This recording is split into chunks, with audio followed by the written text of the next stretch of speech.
Good evening and welcome to Breaking Today. My name is Frederick Muitiriri. My sign language interpreter tonight is Michael Maithia. But first, the highlights.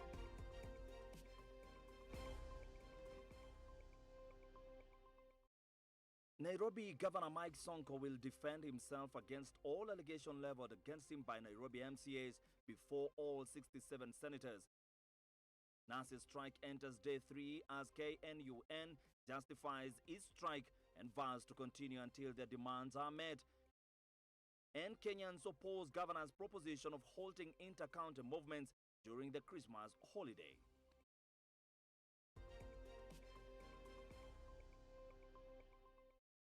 And welcome to the broadcast. You can talk to us via our SMS line. That is on 111 444 111 444 111. You can give me your feedback wherever you are, wherever you are watching Switch TV. Welcome to the broadcast. Nairobi Governor Mike Sonko will be tried by the whole Senate, unlike former Kirinyaga Governor Anne Waiguru, who was tried by a special committee of 11 senators.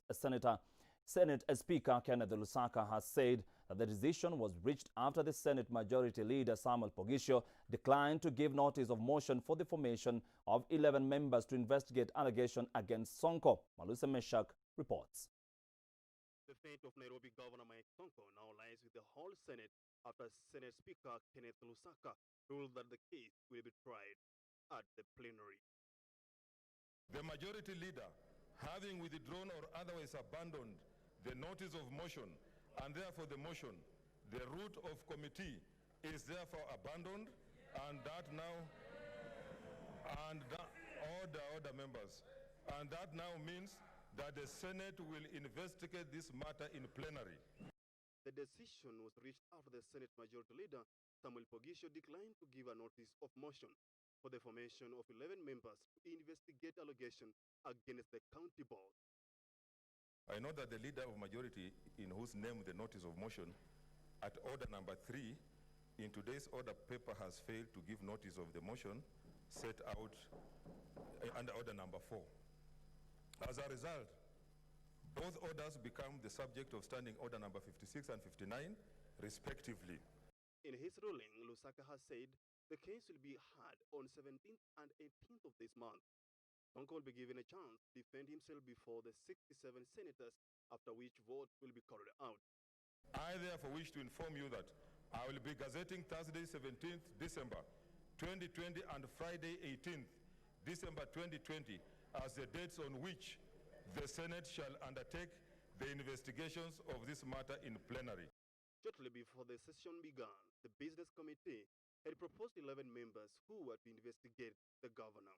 They were Kisumu Senator Fred Outa, Samson Cherargei from Nanti County, Okongo Omogeni of Nyamira County, Charles Kibiru of Kirinyaga County, Mombasa Senator Mohamed Faki, Harugura Gozana from Marsabit County, Abdullahi Ali of Wajir, nominated Senators Judith Pareno, Petronila Were, Alice Miligo, and Christine Zawadi. If the Senate is going to impeach Governor Sonko, what's the way forward for Nairobi residents? Will Nairobi County still exist? Mwaluse Meshak, Switch TV, Nairobi. Politics at play, and from that particular story, I'm asking you, do you think Nairobi Governor Mike Sonko will get a fair trial at the Senate? Do you think Nairobi Governor Mike Sonko will get a fair trial at the Senate? SMS us on 111 444 111. That is on 111 444 111. I'll be sampling some of your SMSs as we go along. Now, the Kenya Union of Nurses Secretary General Seth Panyako has defended the ongoing nurses strike, saying they are justified by the Constitution to ensure the safety of every nurse. Panyako has said industrial action will only end when their demands are presented to the government are met. This strike has entered day 3, leaving millions of Kenyans without the much-needed services. An employee who has left workplace, which the employee has reasonable justification to believe presents imminent and serious danger to life and health, shall not be dismissed, discriminated against, or disadvantaged for such action by the employer. It shall be an offense for a person on whom a duty is imposed under this section to fail to carry out that duty. So on that basis, I'm saying it is the duty of the employees, those are the nurses, to leave their places of work when they feel they are not safe or their life is threatened. Amid rising COVID-19 cases and the deadly toll the pandemic is taking on frontline health workers, the Commission of Kenya Catholic is now asking the government to engage striking health workers in order to stop the ongoing crisis in public hospitals. The clerics have urged the government to be fair to all civil servants by addressing their grievances in a humane manner. We regret that the tension between the government and the doctors will not be resolved through arm twisting from both parties. There is need for a constructive dialogue. We see that medical doctors and nurses have not been listened to with an open mind. We see and say this because the doctors in part peg their demands on the fact that the government seems to have ready packages for the legislature, but not for them. Those two stories were produced by Joel Chacha. Many thanks. The BBR Secretariat will present to the Independent and Boundaries Commission, IBC, 3 million signatures out of the 5.2 million signatures that were collected in the last few weeks after receiving more than 2 million signatures that were found with anomalies. These signatures will be presented to the IEBC on Friday this week. The exercise continues even as more leaders call for more amendments to the BBI report. If you have a problem with a handshake, or you have a problem with the BBI process, or if you have a problem with why politicians are meeting or engaging, that's a different matter from this BBI. This BBI is supposed to unite Kenyans. It's supposed to bring Kenyans together. Yourself, you divided Kenyans. You've called some Kenyans hustlers, some Kenyans dynasties. You have been dividing Kenyans along those lines. Now this BBI wants to bring those Kenyans together. The Kenyans that you have segregated into two, you have called one group dynasties, another group hustlers. This BBI now intends to bring them together. So don't tell us that we are dividing Kenyans to yes or no. We are bringing the Kenyans, the hustlers and the dynasties together, not yes and no. So we had agreed on the format of the signature correction. Tulikuwa tumesikizana kila kitu. We had agreed on the basic minimum that we need to correct in the form to help them in the verification, and so we have actually followed that format. So there are no issues between us and IBC. Meanwhile, Agriculture Cabinet Secretary and former Meru Governor Peter Munya has supported the BBI referendum, arguing that the country is in dire need of constitution reforms. Munya has told off Deputy President William Ruto, who has this week pressed on the importance of prioritizing on the country's issues like doctors and nurses' grievances. Ruto had also expressed worry on the lack of financial muscle by the government to have a referendum, but instead he suggested that both the referendum and the general election be merged and conducted the same time. You are sustaining a system that is discriminative, that is oppressive. It is corrected, it addresses the challenge of that time. So we have a challenge as a nation, because we have elections that are violent. Every electoral cycle, we must address that. Sasa ukituambia wewe si hiyo, si hui nini, COVID just came, it will go away. We are fighting it. Dealing with the constitution does not stop you from fighting COVID. Moving away from politics is the issue of whether Kenyans will be allowed to travel up country during this festive season is still unresolved. The recommendation made earlier by the Council of Governors that Kenyans should be barred from traveling across the counties has been rejected by a section of Kenyans, especially those in the public transport, saying this will vastly affect their businesses during the festive season. Majibu Kitsao with the details. Kenyans now want the proposals made earlier by the Council of Governors on transport during the festive season to be turned down, especially during the harvesting season in the transport sector. Tunaangalia shida ya lockdown italetea shida mingi sana juu hatuna hapo tunategemea hapa na hatuna bali vile tunaenda. Magari iendelee kufanya vile inafanya na tuende Christmas. With the COVID-19 containment measures still in place, matatu operators, especially those traveling long distances, now want the government to ease them or come up with alternative means to ensure that they don't count losses during this peak season. Nimesikia serikali inataka kufunga county to county juu ya hii maneno ya COVID-19. Mimi kwa maoni yangu sioni haja ya kufunga. Kwa sababu watu wanasafiri, watu wangeenda kusalimia watu wao kuko nyumbani, maybe waserekee Christmas pamoja, hakuna maana. Hii ugonjwa bado tuko nayo na tutaishi nayo na hatujui ni muda gani tutakaa nayo. Kusema kweli ili swala zima la kuweza kufunga counties, kusema kweli mimi sikubaliani nalo. Kwa sababu gani? Serikali kwanza kabisa tumeona haijaweka mikakati kabambe ambayo inakwenda kuhakikisha kuwa wananchi wake wapo katika hali nzuri zaidi. It was earlier reported that governors are pressuring President Kenyatta to issue a moratorium on transport activities during this festive season due to the surging COVID-19 cases.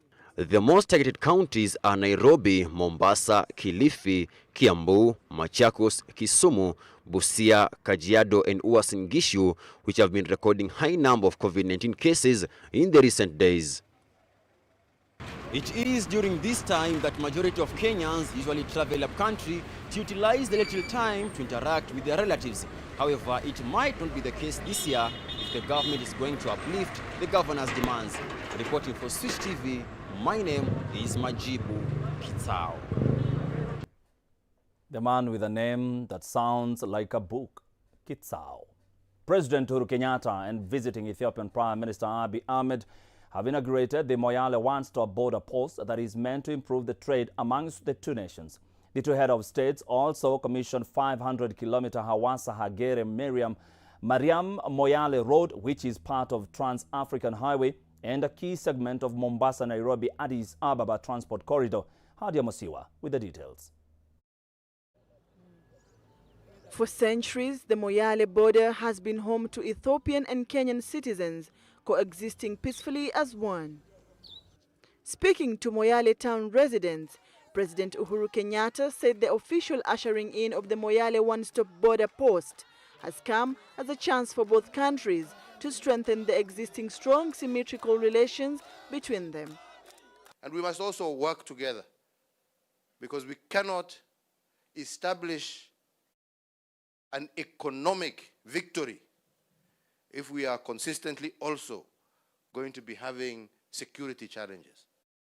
So we must work together as two neighbors to deal with those elements who live in and amongst us and who threaten the peace and the stability of both Kenya and Ethiopia. Ethiopia's Prime Minister Abiy Ahmed reiterated that the Moyale one-stop border post will enable the easy crossing of traders from both countries, stating that the effort is a clear commitment to boosting infrastructure and in maintenance of peace and security along the border region. So this is one of the key milestones for the two people to exchange experiences, investment, trade, and tourism. I hope this will continue to our neighbors to integrate the whole East Africa as one family. Attending the inauguration, former Marsabit Governor Ukur Yatani and Marsabit Governor Mohammed Mahmoud Ali echoed the statements given by the two heads of state. Through Marsabit, the destiny of Kenya and Ethiopia is interconnected, and our identities are intertwined.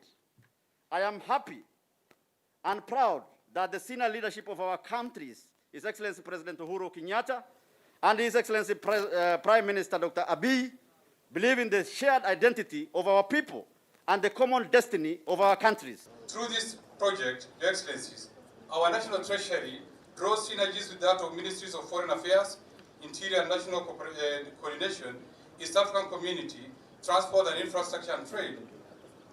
This whole government approach complements our resource mobilization effort through effective custom management at the borders.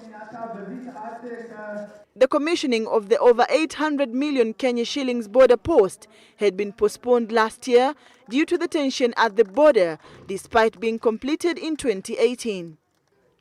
The meeting was attended by several cabinet secretaries, ODM leader Raila Odinga, amongst other top government officials from both countries. Hadia Mosiwa, Switch TV. All right, and from Moyale, we take a short break. But before we do that, earlier on, I asked you, do you think Nairobi Governor Mike Sonko will get a fair trial at the Senate? Do you think Nairobi Governor Mike Sonko will get a fair trial at the Senate? Just remember today, the Senate Speaker, Kenneth Lusaka, said that the whole House will be listening to the trial. That means 67 senators will be listening to what has been brought to them from Nairobi County. I'll be telling you about that in a short while and rereading your SMSs in a short while via 111 444 111. A short break. We'll be back with more in a short while.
And welcome back. Earlier on, I asked you, do you think Nairobi Governor Mike Sonko will get a fair trial at the Senate? Do you think Nairobi Governor Mike Sonko will get a fair trial at the Senate? Now, moving on.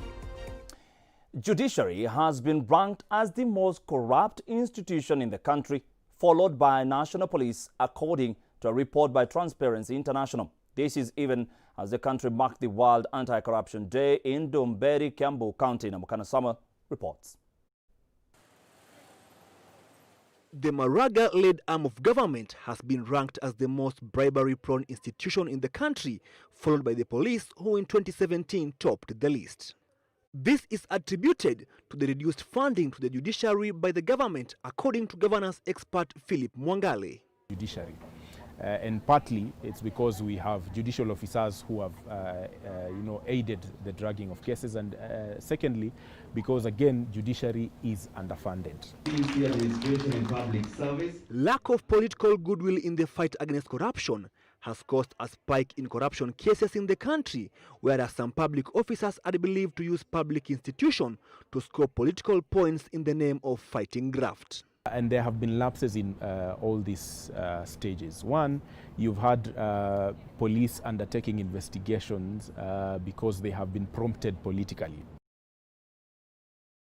Since Jubilee government took over in office in 2013, it has been allegedly marred with major corruption cases, such as the NHIF, where 20 billion was lost, the Aror and Kimwarer Dam scandal, where 27 billion was lost, NYS 1 and NYS 2, the recent Kemsa saga, where 2.3 billion was lost, the Afya House scandal, the laptop tender room, and the National Cereals and Produce Board, where 1.9 billion was allegedly lost. It's also clear that whenever you talk about counties and county governments, there is an element of starting to think that that is where corruption starts or corruption ends. And that if we can create that culture, beginning from an individual, at the individual level, we cannot be fighting corruption day out, day in. Rather than have all these beautifully written speeches that we go and file, let us act. This happened as the country marked the Anti-Corruption Day in Dumberi Stadium in Kiambu. As the world marks the Anti-Corruption Day, it is crystal clear that this vice in Kenya is still far from over. Namukana Samuel, Switch TV, Nairobi.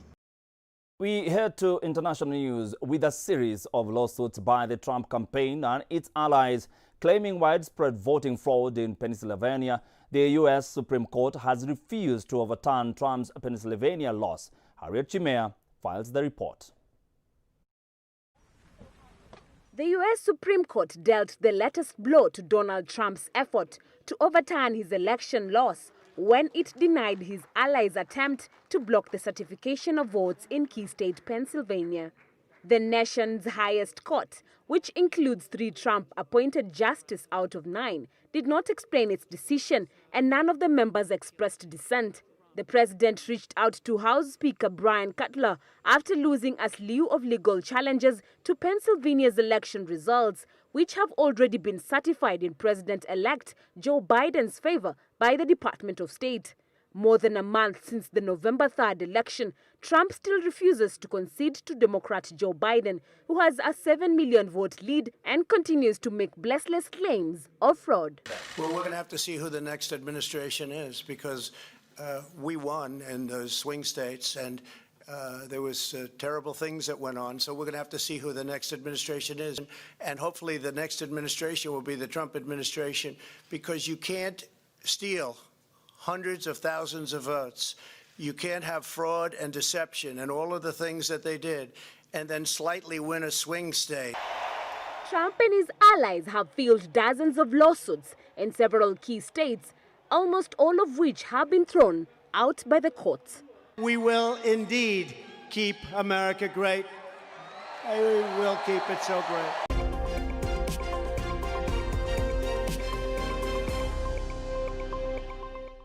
All right, we have you covered on the latest from the world of business. Good evening and welcome. My name is Clifford Ndubi. Now, the petroleum industry in Kenya is relatively new in terms of mining and exploitation. Oil was first discovered in 2012 by British firm Tullow Oil. As to whether they are commercially viable is still being analyzed. Currently, oil industry is controlled by importation, but since the pandemic, it has faced an unprecedented moment. So how is the status of the industry? I spoke to Mohamud Salat, CEO Hasa Petroleum, and this is what he had to say. A multi-billion-dollar industry that has seen an unprecedented 9 months or more due to the pandemic, which came as a result of strict confinement measures. Better yet, before the dust settles, the market is facing a turbulent wave, largely due to the unstable Kenya shilling trading against the dollar. Impact of the forex is passed to the consumer. So the unfortunate part is today we pay more to buy a liter of oil as a direct consumer than we used to do 9 months ago. It also means for me as a trader in this industry, I will need more working capital to run or to even sell the same volumes that I used to sell. With the announcement of a vaccine already in place for the mass vaccination and oil prices stabilizing a few weeks ago, though shortly, it was the hope of the industry players that the prices would stabilize. But according to Salat, many factors such as geopolitics play a bigger role in oil market prices. It will be quite difficult to pick one item like the vaccine and say why is the price still dropping and we found the vaccine. So there's so many other factors in play. As the world shifts gear to renewable energy, which is viewed as a way of conserving the environment, there is need for the industry to embrace the changes. I'm ISO certified, and one of the certification is environmental health and safety. So we're proud to say we not only conserve the environment, but we put environmental issues as a top priority in our day-to-day of doing business in this market. With the renewable energy comes alternative, cheaper forms of energy, which now can be substituted with the most popular thermal energy, as petroleum is looking to be in the forefront in offering this solution to Kenyans. We are cognizant of the fact that people have more appetite for greener or energy-friendly kind of alternative energy. So I foresee a future where I will be the petrol station or the retail station of choice, but instead of fueling your car, we will be charging your car. It is a market that is ever growing, with competition becoming stiff. Recently, some of the European corporates have spread wings to different corners of the country, and as petroleum, having been in the industry for close to 2 decades, is well braced for this competition. It will push us to the limit in terms of invention, in terms of customer satisfaction and so on. We'll equally push them to the limit in terms of doing business in Africa. I mean, we are Africans, we're born here. I know what you're looking for. One of the key sector players is the government, and since the exploration and mining of the mineral in 2012, Kenya is yet to fully realize the commercial viability of this commodity. The government, and especially through the national oil, which is in charge of now upstream, are doing enough to make sure that we produce at the most efficient production cost and probably enjoy the benefits of having a resource like oil in this country. And as the world moves very fast technologically, innovation and market leadership is what will determine which players survive in this competitive market. Clifford Ndubi, Switch TV. We move on swiftly, where the aviation key players are gearing up towards reviving the struggling industry that has been largely affected by the reduced international arrivals, ticket cancellation and less cargo shipments. Together with Kenya Airways, Kenya Airports Authority, Kenya Tourism Federation, they have vowed to make changes to spring back the aviation sector come 2021. John Kutuni attended this event. Alex Gitare, acting CEO Kenya Airports Authority, says the institution is planning on expansion of cargo operations, capitalizing on vaccine distribution, an extra terminal, both aircraft and airport repairs in preparation to buffer the economy post-pandemic. In Mombasa, we've been rehabilitating our pavements, the runway. ISO of that terminal. There have also been concerns from the tourism sector for the coronavirus slow testing at the airports, and they have called on the KAA and KQ to ensure rapid testing at the entry point. A very positive impact on the tourism sector given the location of that project. It is critical and it is of vital importance that within JKIA we ensure that we have a rapid COVID-19 testing mechanism in place. This is a must. In the absence of this tool, we shall not be able to instill that confidence in the travelers who are aspiring into visiting Kenya or into transiting within the JKIA hub. The aviation sector plays a big role in revenue generation and economic growth of both Kenya and the continent. Being the only worldwide transportation network, it makes it essential for global business and tourism. Due to its linkages with these sectors, the impact of the disruption this year was far-reaching, especially to the tourism sector. Reporting for Switch TV, my name is Joan Kutun. Any further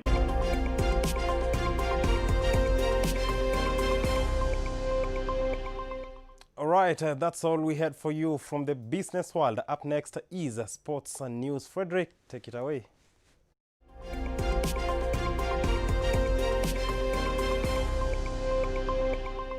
I'm going to take it away, just reminding myself that Manchester United is out of the Champions League. Now, the draw for European nations in qualifiers for the 2022 World Cup to be staged in Qatar was held in Zurich, Switzerland, and teams allocated to seeding pots. Countries will reach the World Cup via the playoffs. The qualifiers are set to take place between March and November 2021, while the playoff matches are scheduled for March 2022. World Cup winners France were drawn in Group D alongside Ukraine, Finland, Bosnia-Herzegovina and Kazakhstan. World Cup winners France were drawn in Group D alongside Ukraine, Finland, Bosnia-Herzegovina and Kazakhstan. World Cup winners France were drawn in Group D alongside Ukraine. And now to the big night. Yesterday, that is, Barcelona surrendered their Champions League top spot in Group G to Juventus after a 3-0 loss to the Italian giants at Camp Nou. Ronaldo extended his champions goal tally to 137 after scoring a brace, all of them from the spot.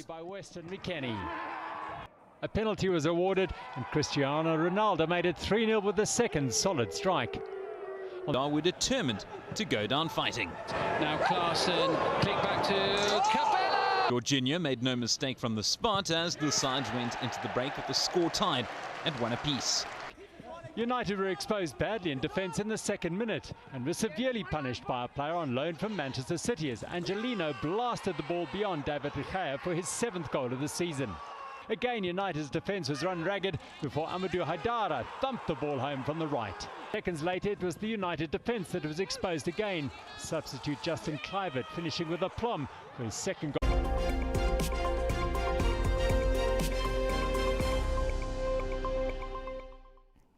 One of the greatest technicians that we have here is called Mogaka. Paul Esana is a fan of Manchester United. You only needed 1 point. What happened? 1 point. Just one. Just one. What happened? And you're out.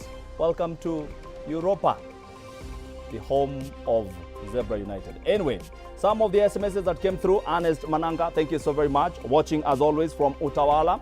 Branson Kelvin, asante sana. Rhoda Jackson Kidaha, watching all the way from US. Thank you.